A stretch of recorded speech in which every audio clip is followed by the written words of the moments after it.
QSO Today, episode 237, Kristen McIntyre K6WX. This episode of QSO Today is sponsored by ICOM America, makers of the soon-to-be-released IC9700 all-mode VHF-UHF transceiver, and by QRP Labs, my go-to supplier of QRP kits and parts for the ham radio operator. There are links to both of these fine sponsors in this week's show notes page. Welcome to the QSO Today podcast. I'm Eric Guth, 4Z1UG, your host. California's Silicon Valley has a very active amateur radio life, and in the dead center of that ham radio activity is my guest today, Kristen McIntyre K6WX. Kristen is the president of her ham radio club and an ARRL Pacific Division vice director. Trained at MIT, an entrepreneur for many years in Japan, Kristen is a much sought-after speaker at amateur radio conventions and forums. I listened to her at the Pacificon Antenna Conference last October and knew instantly that you would enjoy Kristen's amateur radio story and her views on a host of different ham radio topics.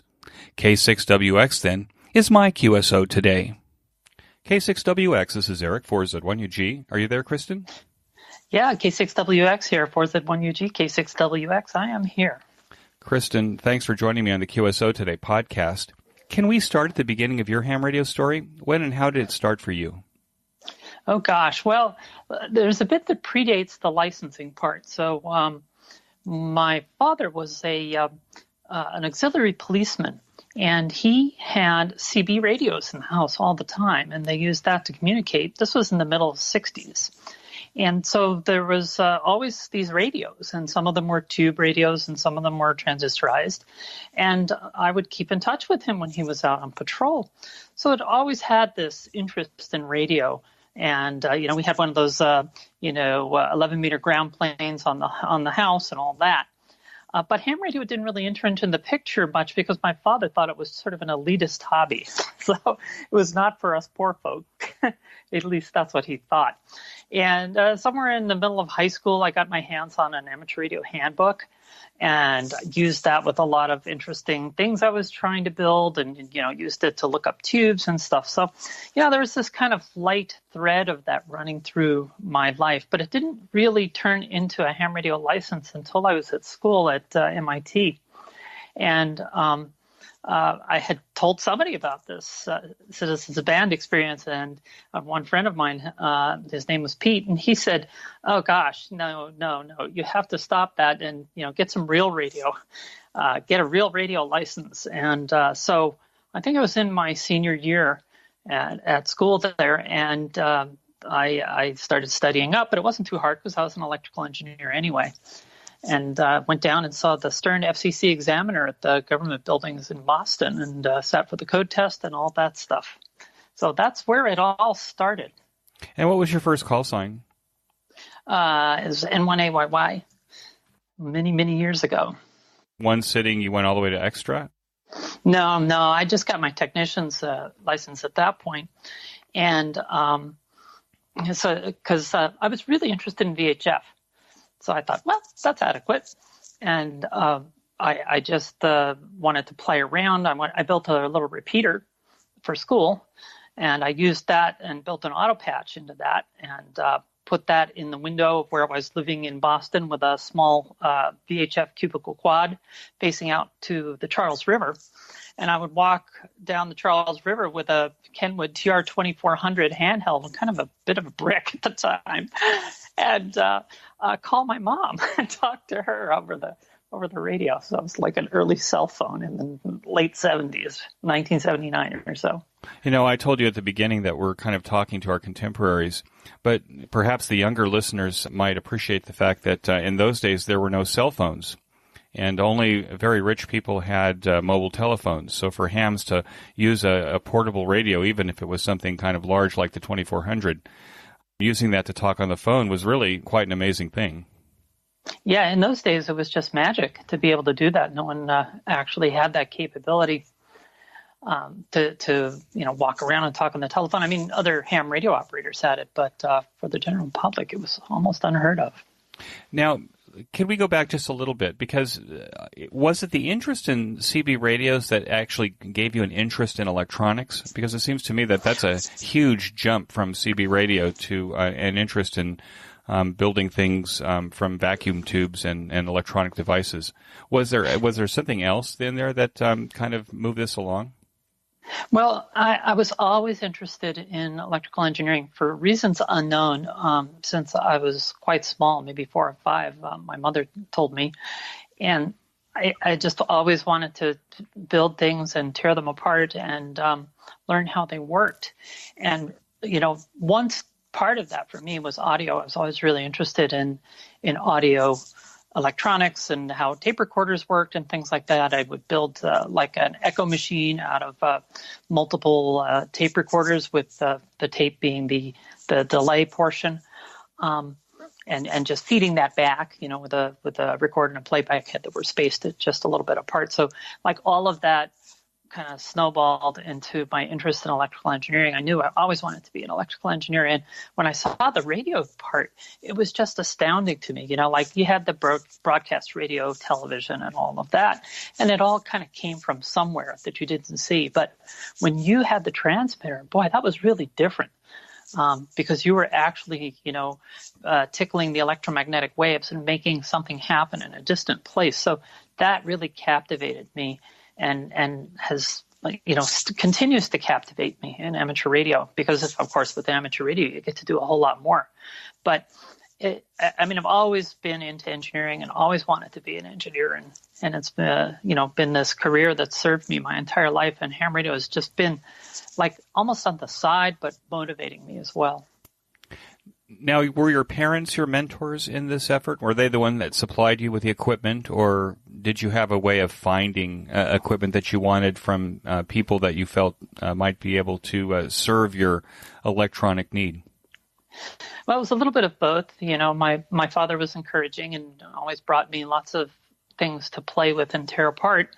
My mother was not technical at all. My father was sort of barely. He was more into the mechanical side of things. Neither of them went to college.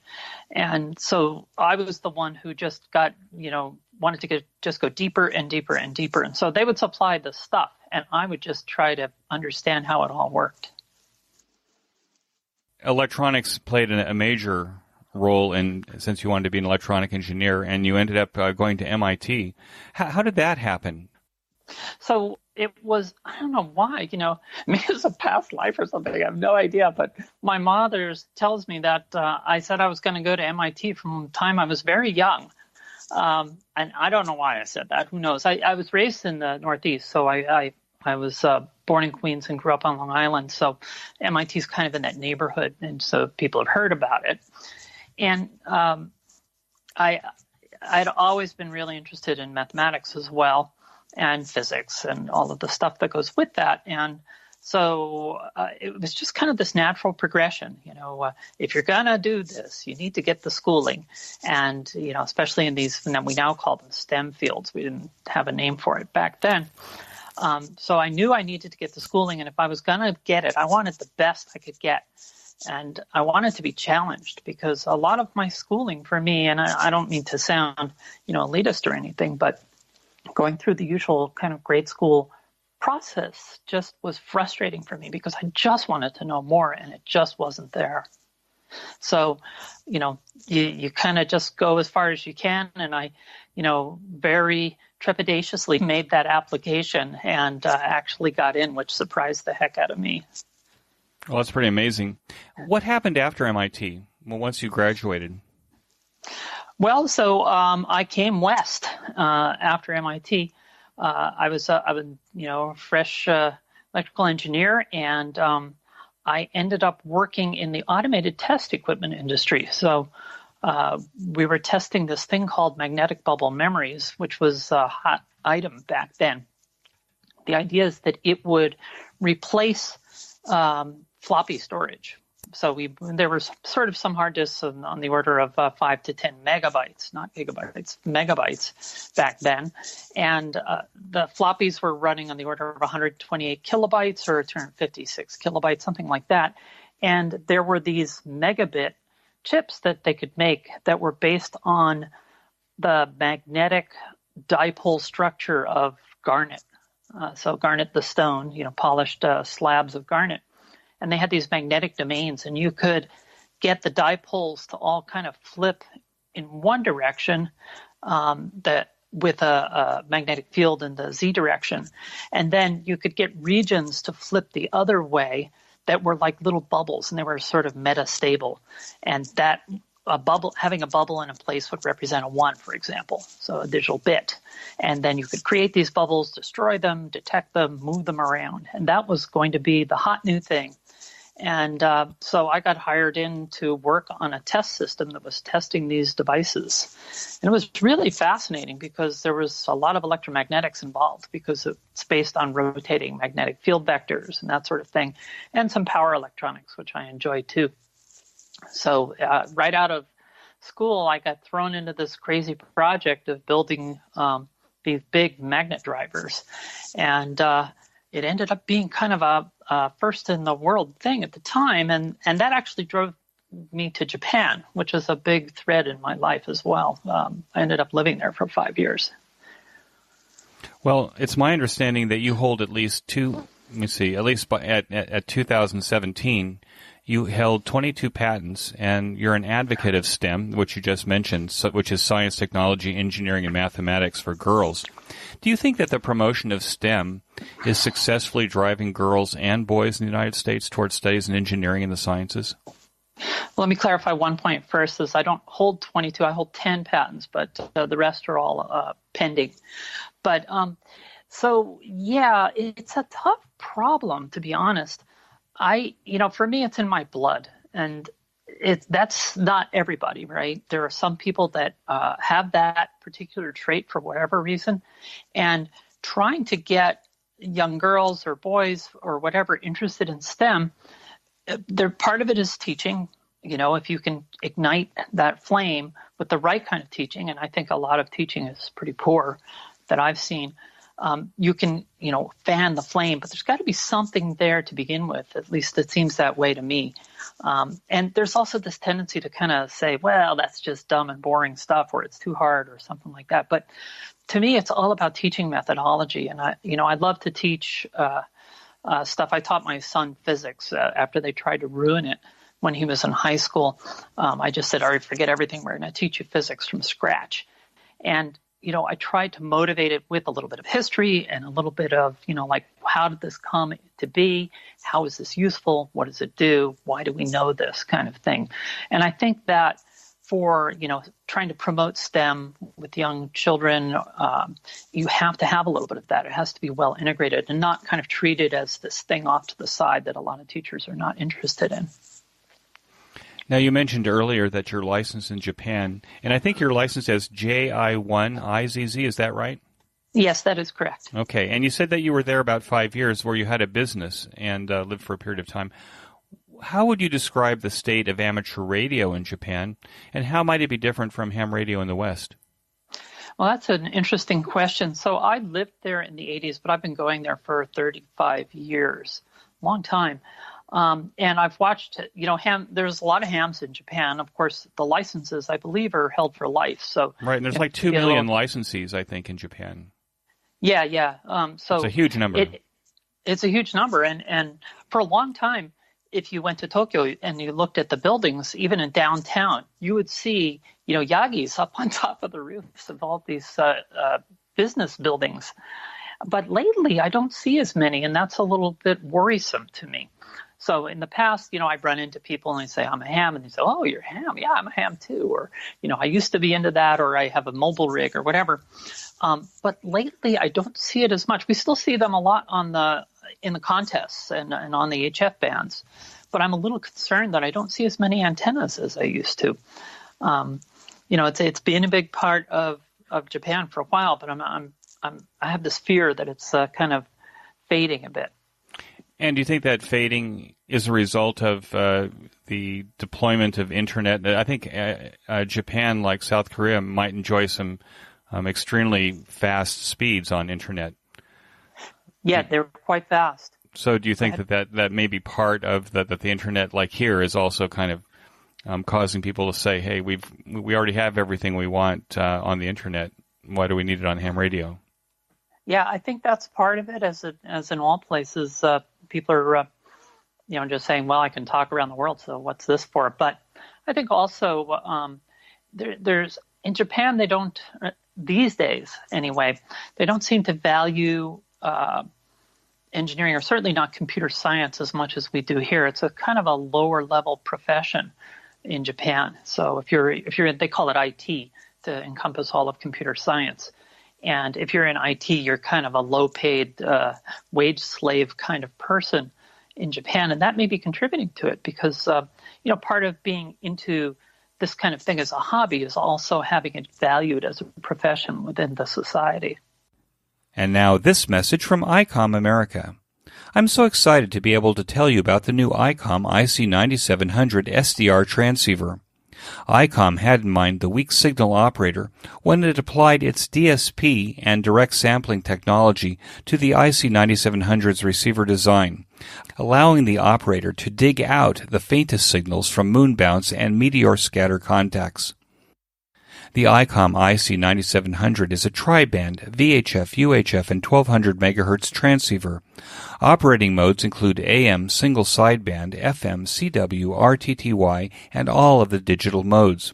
You can even use the IC9700 to talk on the local D-Star repeater, making it an ideal rig for exploring the amateur bands 2 meters and above. For the satellite operator, the IC9700 has dual independent receivers that allow full duplex crossband operation with normal and reverse tracking, and 99 memory slots for your favorite satellites. The IC9700 is beautifully appointed with an almost identical footprint to the IC7300. It will make a beautiful sidekick to your current HF rig in your shack. With its 4.3-inch color touchscreen, you can easily control the rig and find the band activity using the waterfall display.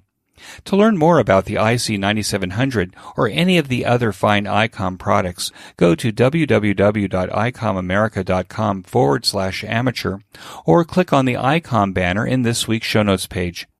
And when you visit your local ICOM dealer to purchase your IC9700, be sure to tell them that you heard about it here on QSO Today. And now back to our QSO Today. What kind of business did you have in Japan? I had a couple of different businesses in Japan over time, most of them computer related because that's what I do these days. I do a lot more computer science than electrical engineering just because that's where things are at the moment. So they did things like back ends for cell phone payments, that kind of thing. Did sort of web services, those kinds of work. Oh, really? And those were companies that you owned? Yeah. Mm-hmm. Uh-huh. Kind of like Amdocs here is a company that built back-end services for cell phone companies. Okay, yeah. It's not specific to that, but that was a common application. Payment systems and all that stuff, too. It's my understanding that you're the president of the Palo Alto Amateur Radio Club, right in the center of the Silicon Valley. When I tell people in high tech here in the Silicon Valley, as we call it in Israel, they look at me very strangely. Do Silicon Valley coworkers know about amateur radio in 2019? And does it play a role in the Valley high tech? Well, actually, surprisingly, yes. There's a lot of amateur radio activity around here, more than almost any other place I've ever been. In my little group where I work, there are, I'm the fourth ham, I think. And this is a networking team. So you wouldn't think there'd be a lot of hams in a networking team, but there are. And when I talk on the local repeater here, I get to know a lot of the other hams in the area. Like at the Palo Alto Club, in a typical meeting, we might have people from Apple where I work, or we might have people from Google or any of the Facebook or any of the other big companies that you've heard of come to the meetings. And it's just not uncommon at all. It's not like everybody's a ham or anything, but there's certainly a wide net that's cast in the valley. If you just look around, you'll find hams everywhere. Now, there's a large number of clubs in the valley? Yeah, there's a fairly large number of clubs. I can just think of 6 or 7 regional clubs right off the top of my head. And PARA, as we call it, the Palo Alto Amateur Radio Association, is one of the biggest, at least general interest clubs. I see. So it essentially has its monthly meeting. It has all kinds of people, young and old, perhaps, and you have a guest speaker and a little bit of business. Yeah, that's the way we do it. So we, like you said, the monthly meeting. We have some young kids in the order of 10 years old that come from time to time. That skews a little bit older, but we're younger than most clubs, I think. And yeah, we go in and I blather on for an hour or so trying to bring some news and fun stuff from ham radio to the club. And then we have a speaker, and we usually have some really interesting topics. We go all the way from, physics, or we just had a talk by the guy who put up I can't remember the name of the instrument that looks for planets, extrasolar planets. But he worked on that program and gave us a talk. And then we go all the way to the other end. We have somebody talk about keeping bees and all sorts of other things. And, of course, the usual smattering of ham radio topics. So we try to have some really interesting talks and kind of keep the business part of the club operation mostly out of the meeting so that it's more entertaining. And if somebody is really interested in what's going on with the club financials and all that stuff, they can come to the board meeting. Now, does the Palo Alto Amateur Radio Society, does it support any in-school activities? I mean, do you try to go into the local elementary and junior high and high schools and promote amateur radio or promote electronics or promote STEM? I don't think that's done formally by the club. A number of our members do that. I do that myself. So I go to schools from time to time, and I try to give talks or promote the hobby. And many of our other sort of leaders within the club do the same thing. But we do not have a formal program to do that. I heard you speak at the Pacificon Antenna Conference in San Ramon last October, and at the very end of all the presenters in a panel were asked what their ideal antenna was. And as I recall, almost everyone said a 100-foot dipole antenna fed with balanced ladder line to a tuner. What was your ideal antenna? Oh, gosh, I don't think I remember what I said. I probably said something funny. My ideal antenna is one that works. There's the whole thing about ham radio for me, and HF in particular, is to have an antenna where I can talk to somebody.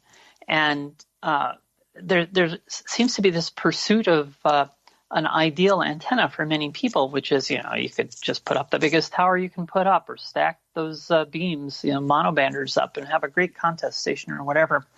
But for me, considering the question now, I would say that it's an antenna that gets the job done so that I can have some fun out there and talk to some people. I live in an apartment, and I have a helically wound vertical dipole made out of water pipe.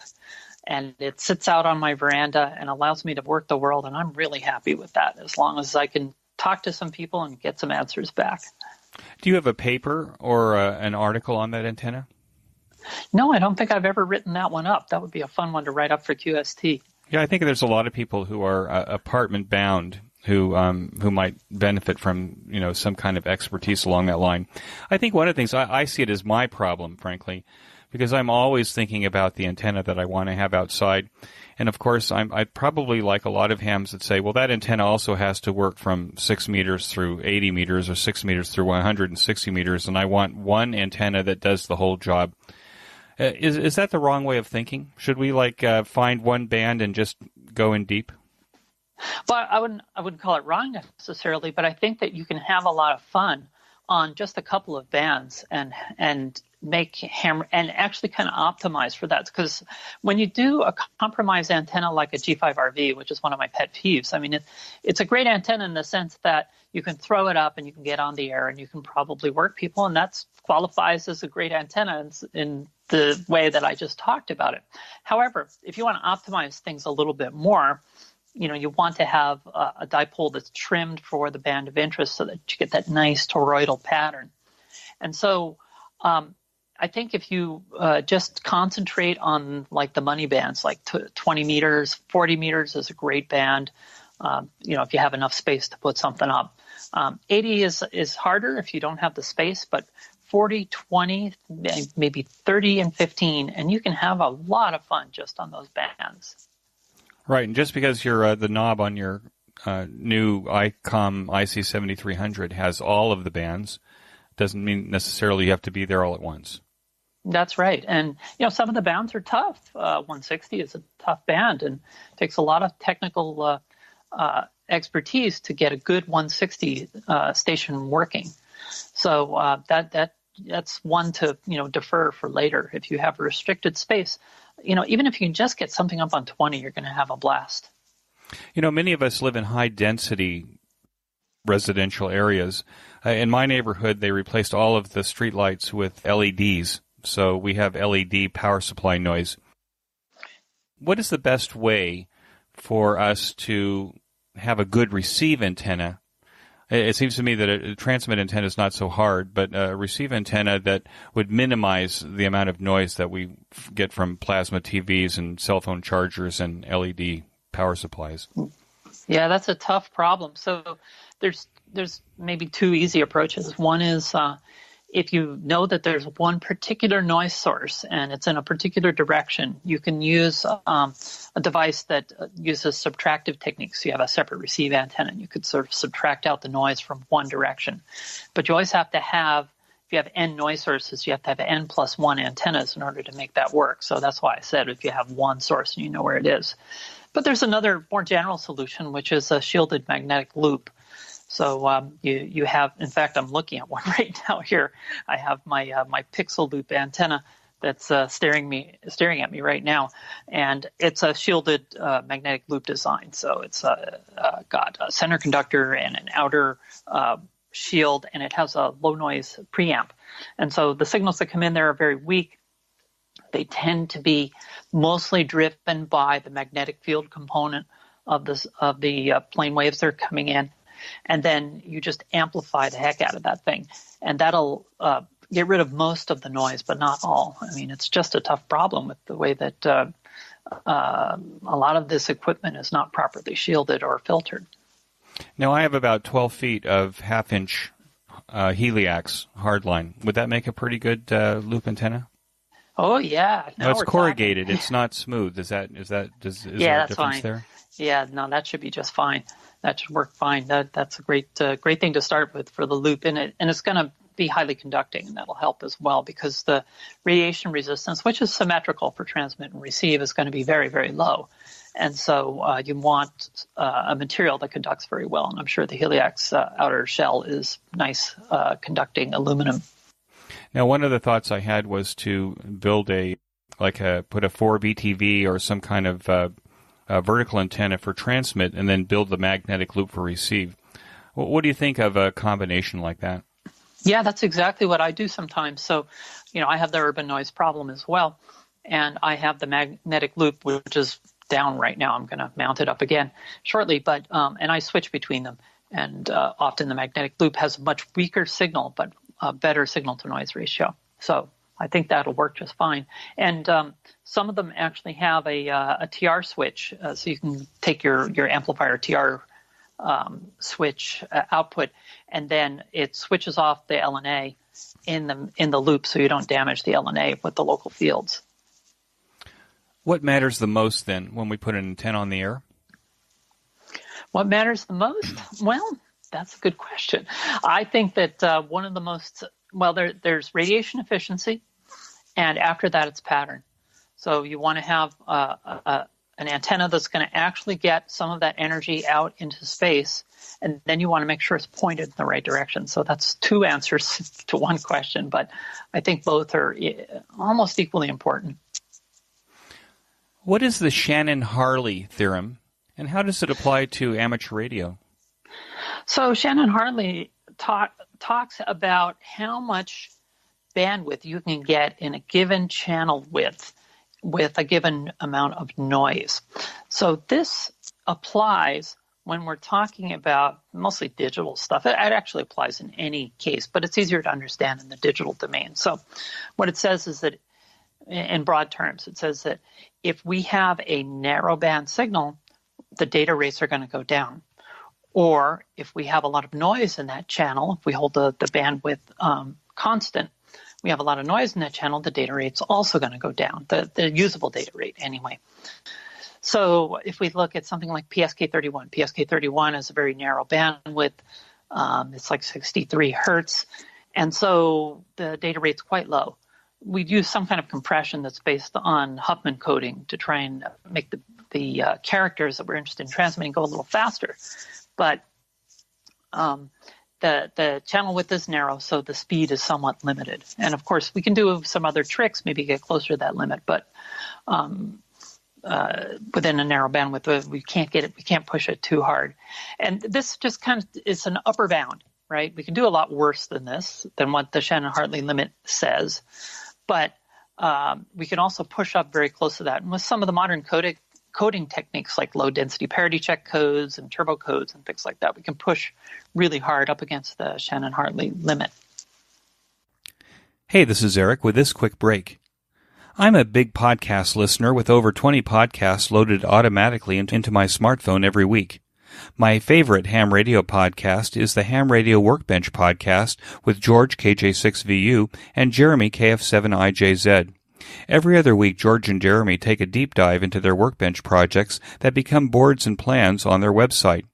If you're a ham radio builder or want to be a home brewer, then be sure to click on the link to the Ham Radio Workbench podcast in this week's show notes page.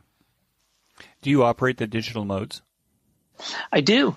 I quite enjoy PSK31, and I'm just starting to play with FT8. I have a bit of history with PSK31. I very early on, when I got one of the first iPads, I wrote an app to do PSK31 on the iPad, and I think it was probably the first one to make a QSO on the iPad when it first came out with PSK31, and I ended up writing my own PSK31 modem as well. So I'm always interested in digital signal processing. And are those apps still available? I unfortunately cannot ever make them available. As an Apple employee, I'm restricted from doing that. Oh, how interesting. Okay. Yeah, we're not allowed to put apps in the App Store. And as as an aside there, as an Apple employee, what are you doing there? So I work in networking. So all of the stuff where the IP traffic goes through any of our devices, I work in that area, and all of the technologies that go with that, the protocols and all that stuff. And it seems to me that IP traffic is going through just about every part of the device these days. That's right. If I look at my cell phone, for example. Yep, IP. It's almost all IP traffic, but most of the interesting stuff. In fact, right now we're talking over IP. We don't use the standard telephone or cellular part of that network much anymore. It's all the data part. I was just going to mention that I was looking at nanocells and femtocells. I don't know if you're familiar with them, but there's those little boxes. We all want one. Yeah, but now they're discontinuing them. Like AT&T has stopped selling them because they say now you can just use Wi-Fi calling, which is essentially VoIP. Yeah, where it's available. Yeah, right. Right, yeah. No, Wi-Fi calling is a great idea. Well, one of the problems we have here in Israel is our houses are made of poured concrete and steel. If you've got a basement, then or even a back bedroom, you may not have cellular coverage in your house. So the idea of Wi-Fi calling or femtocells would be a very popular one. However, neither of those are available here. That has been kind of a challenge that we've all had because we're now so dependent on our cell phones for always being in touch. Oh, yeah, I can see that as a serious problem. Well, I hope you get at least the Wi-Fi calling. It's quite effective. And especially since as a cellular operator, I think you can still charge for Wi-Fi calling, right, by the minute? Oh, yeah. See, there you go. Because you're going through their switched network, so they'll be happy. Right. So it seems to me that there's some financial incentive to keep those minutes going. Oh, yeah. It's my understanding that you're a CW operator. Mm-hmm. Yeah, I love CW. How did that evolve? Well, so I only seriously got into it about 15 years ago. So I kind of let my license lapse for a little while. And when I got relicensed, I thought, I should really learn this better because I was, not that great at CW in the past. And so I just took like 6 weeks and just burned it into my brain. I used the Koch method. And then I thought this was really interesting that my brain could learn these things. I'm kind of into languages. I speak Japanese, read and write Japanese fluently. And I thought, well, this is just like a language and it has this sound to it. And I just have to learn this. And then I kind of got into contesting a bit. And then I got into CW contesting. And that turned out to be a really great way to get the speed and accuracy up. And I quite enjoy it. Every field day, I stay up all night and I work 40 meters. Usually I start at about 10 p.m. and finish off at 11 in the morning. And I just love it. It's so much fun and I don't get hoarse. Yeah, that's an advantage.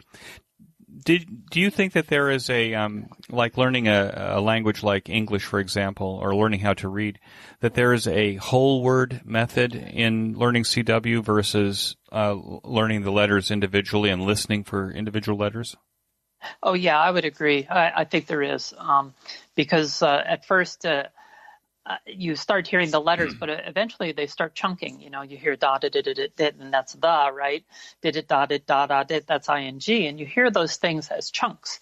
And as you listen more and more and get better at listening, and I really advocate head copying a lot, and I came to do that because I would listen to CW in the car all the time, and it prevents you from writing. And when you do the head copy a lot, you start hearing these chunks over and over again, and so you recognize them.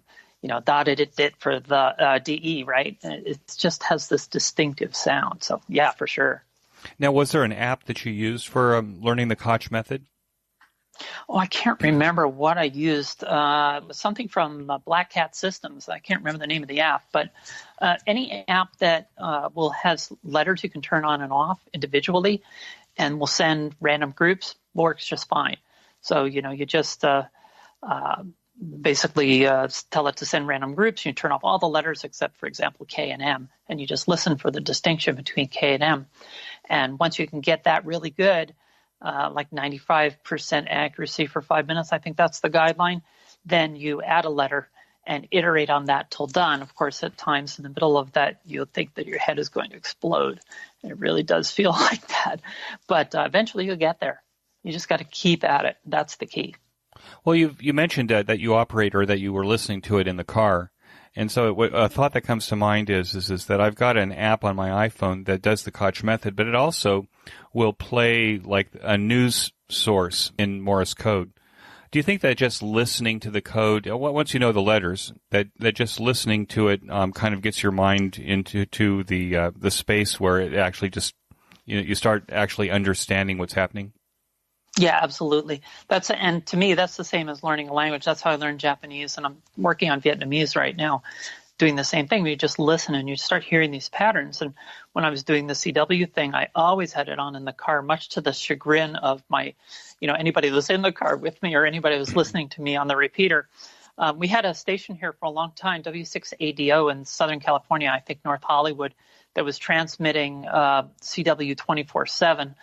Bible verses, flower names, all kinds of things like that. Eventually, the FCC got upset with that and shut the poor guy down. But for code practice, it was really wonderful because I just tune it in on 40 meters and I just listen away.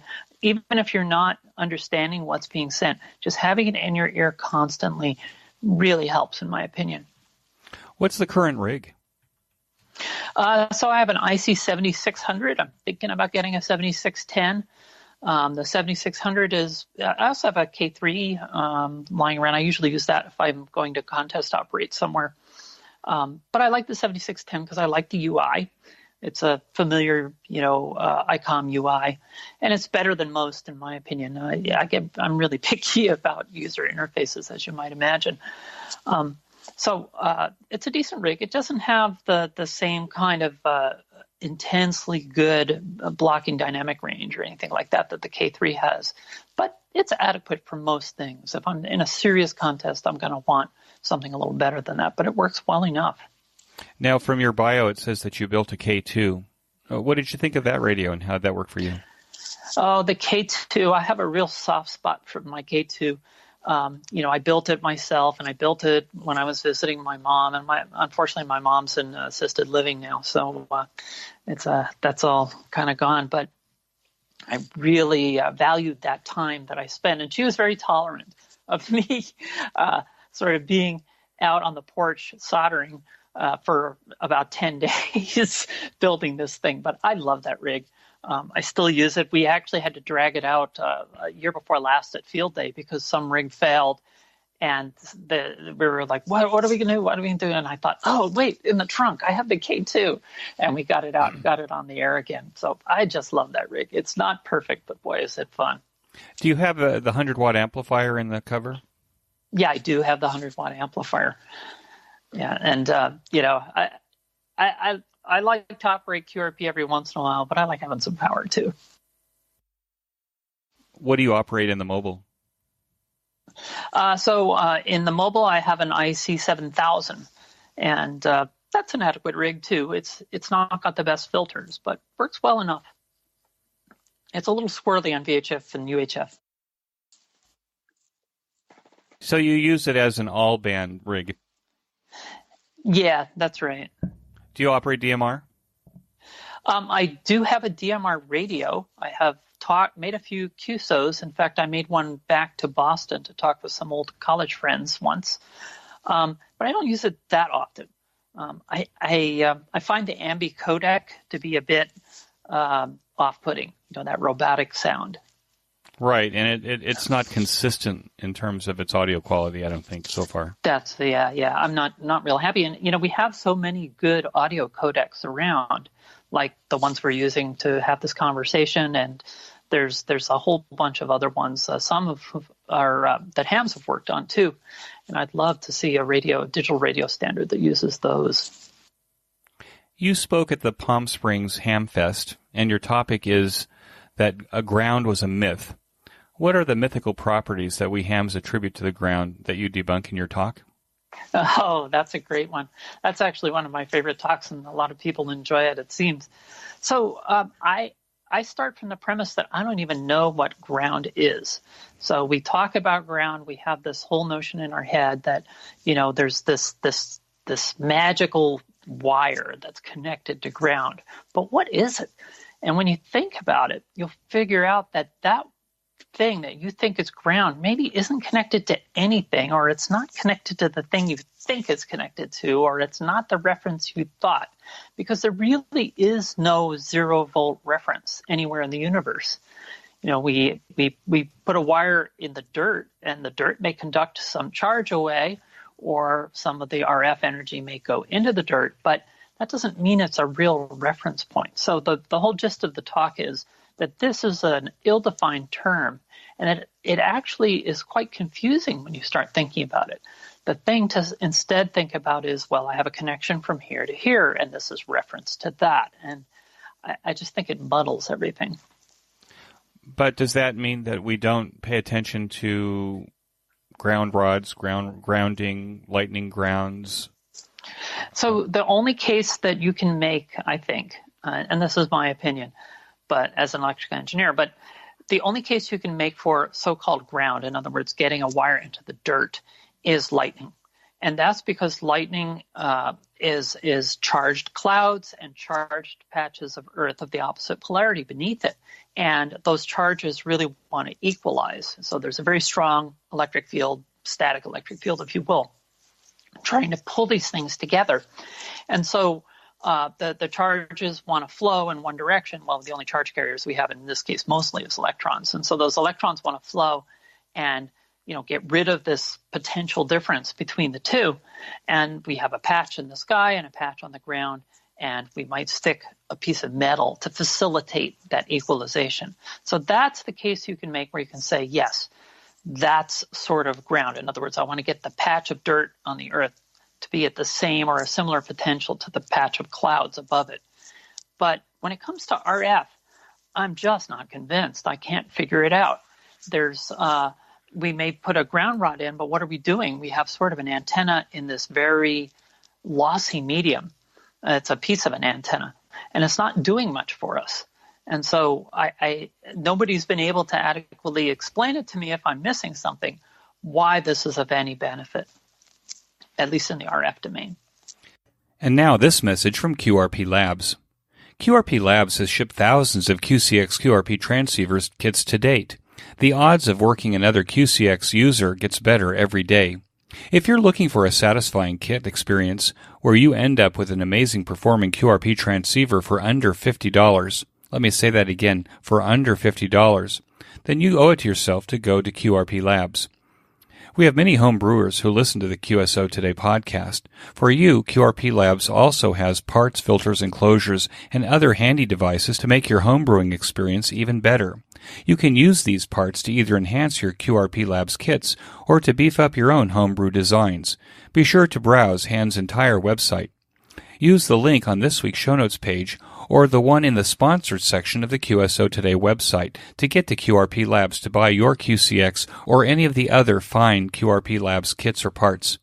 QRP Labs is my go-to ham radio kit company. It should be yours too.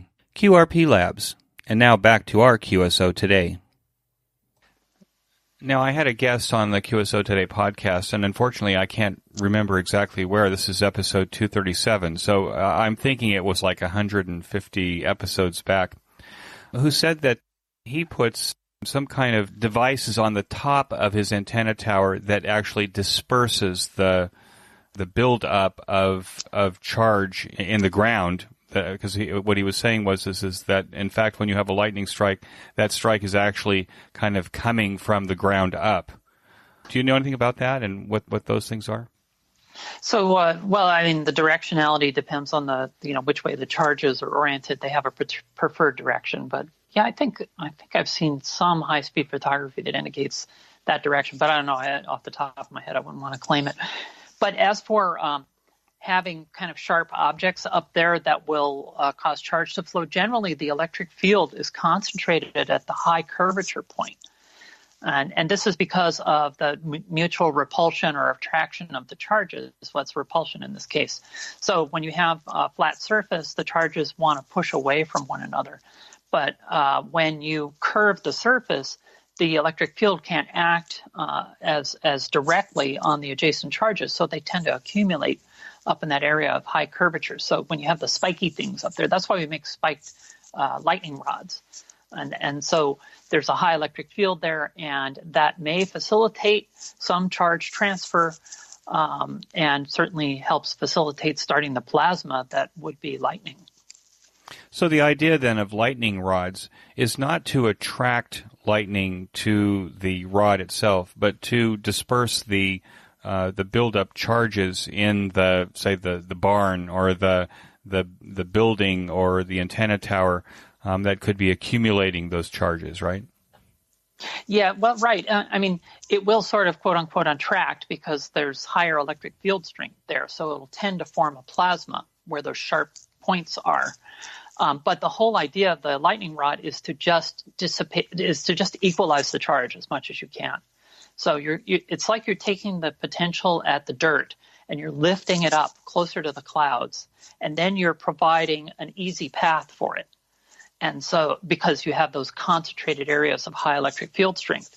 And so you'll tend to take the cloud potential and equalize it to the dirt potential, and that's safety. That's what you want. I see.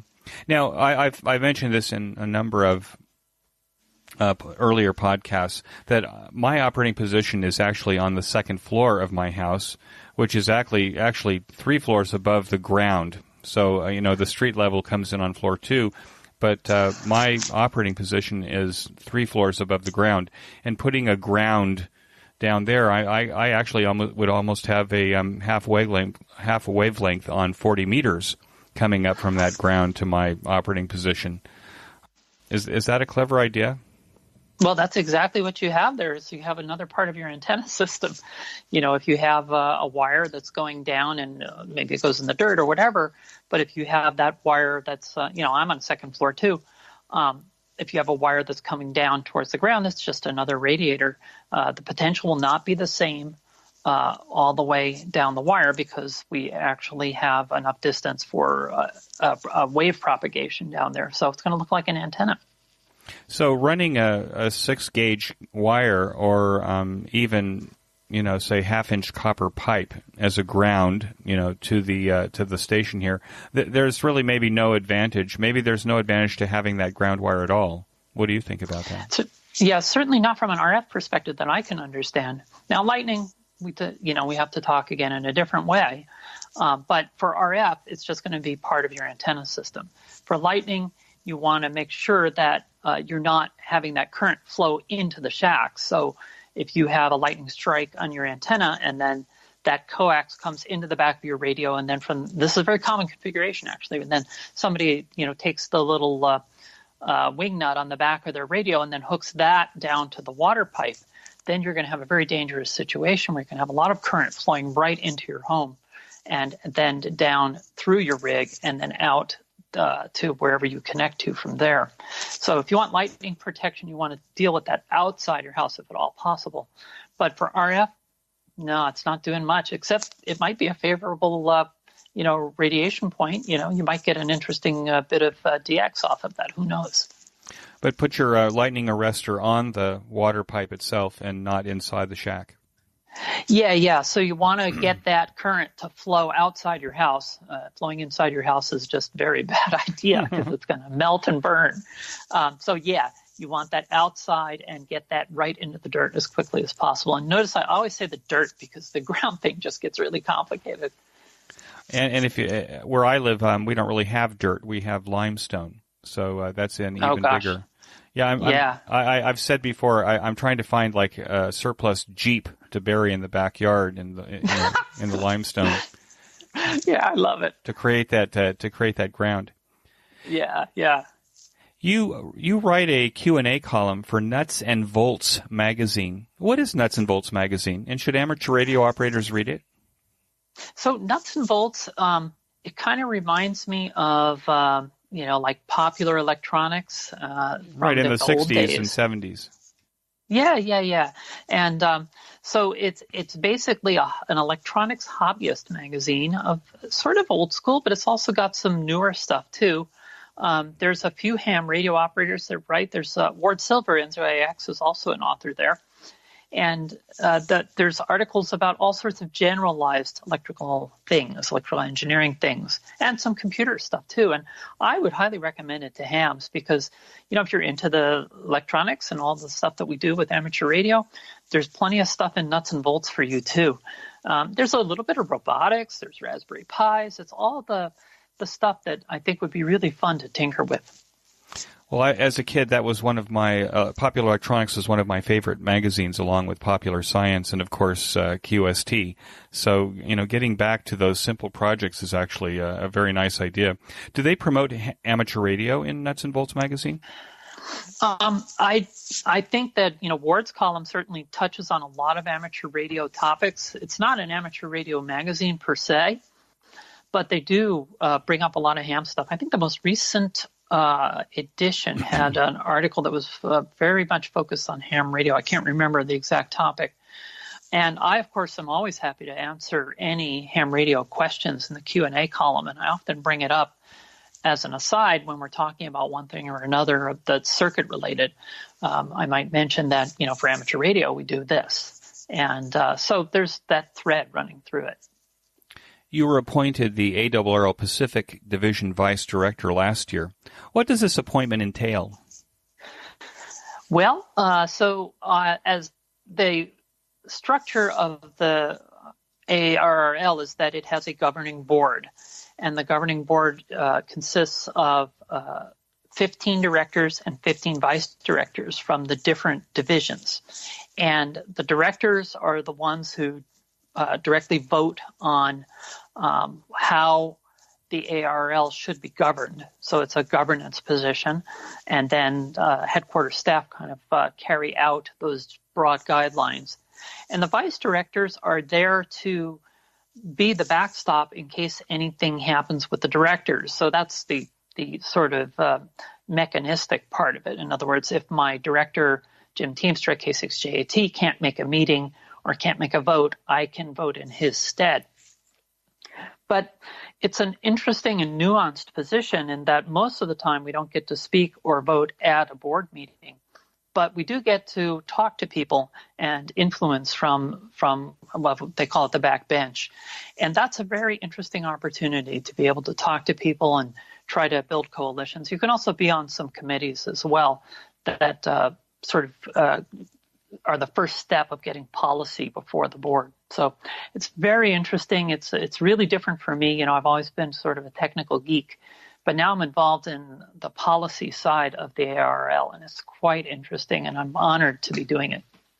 Can you give an example of a backbench issue that you might be working on?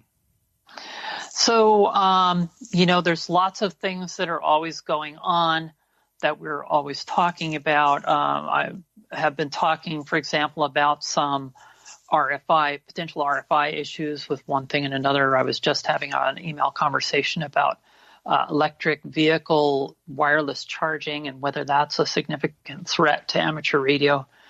So we have a lot of conversations like this with people about whether, this is something that we need to act on with the FCC or keep an eye on, that kind of thing.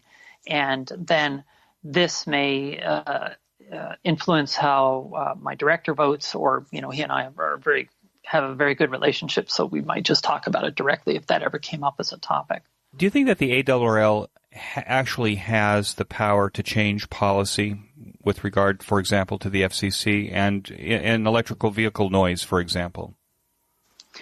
Yes, I do. I think that the FCC takes ARRL recommendations very seriously.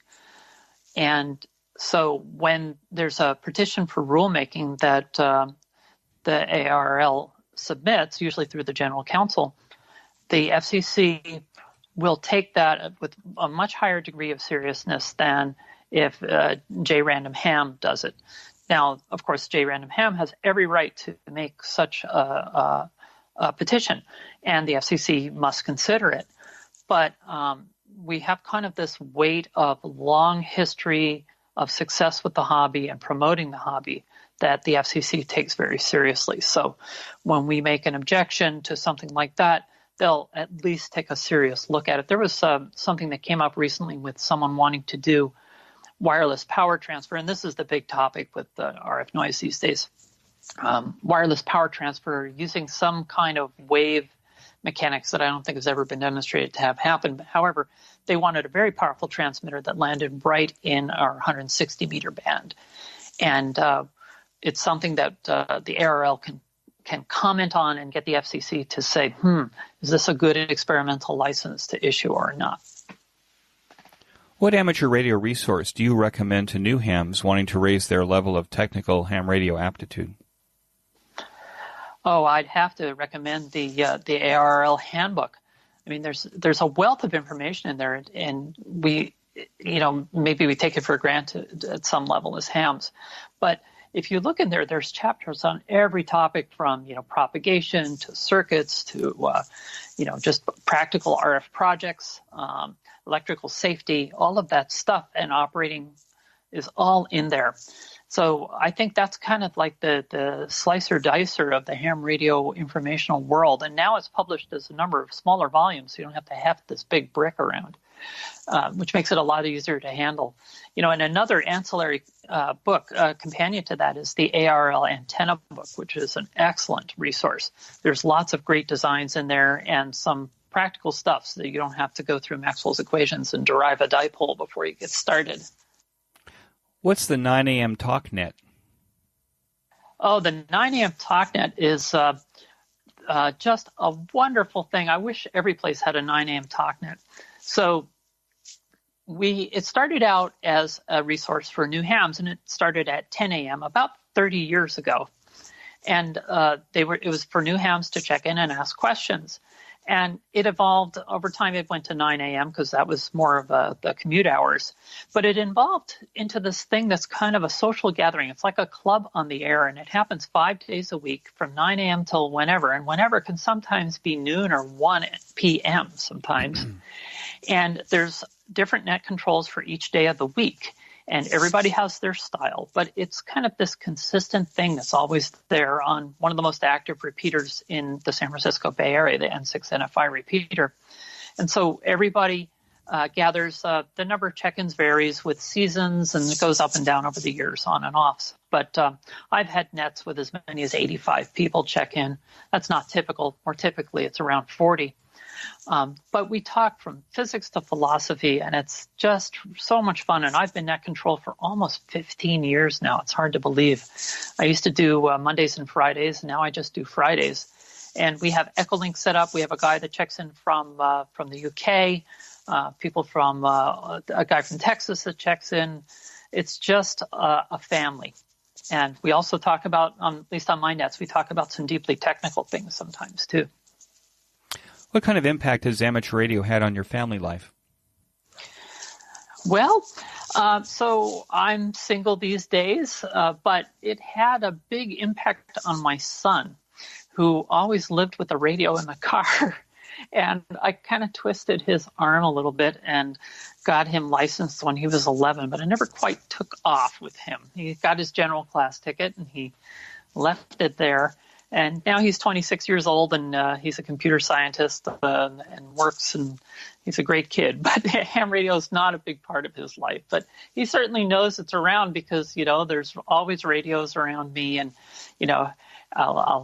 I'll have the HF radio on, and he'll come in, and I'll say, "Listen, that's Russia." And he'll just go, "Okay, that's cool." So it hasn't I haven't had a conflict thing around it, but it has it's certainly, one of these things that's always around in my life. And of course, it's become my entire social circle is all ham radio operators. What excites you the most about what's happening in amateur radio now? I would have to say that it's all the work that's going into digital modes and software-defined radio. So these are, much more leading-edge technologies. Software-defined radio was something that was almost unimaginable when I learned digital signal processing back in the 70s. We could barely do audio, and we couldn't do it at real time at all. And now we can do real time digitizing right off the antenna and demodulating all of that, or recording chunks of spectrum. It is just astounding.